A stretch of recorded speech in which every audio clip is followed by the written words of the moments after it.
on est toujours fragilisé par ce genre d'histoire. On préférerait l'éviter. Sa réaction était très attendue.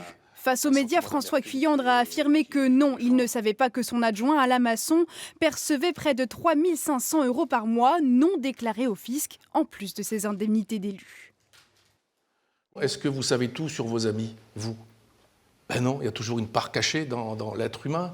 Et donc non, j'étais proche d'Alain Masson en tant qu'élu.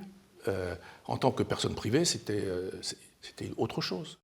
La semaine dernière, 2 membres de la garde rapprochée du maire de Brest ont démissionné. Alain Masson et Jean-Luc Pollard. L'un était président, l'autre trésorier de Vivre à Brest.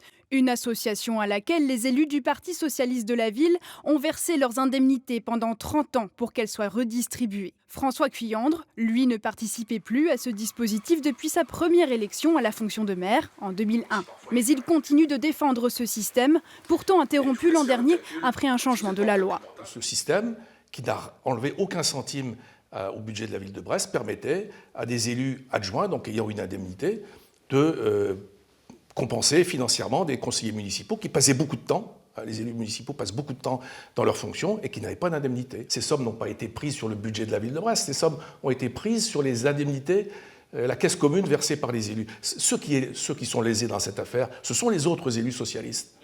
En 2014, François Cuyandre a construit sa victoire sur une union de la gauche, très fragilisée aujourd'hui par cette affaire.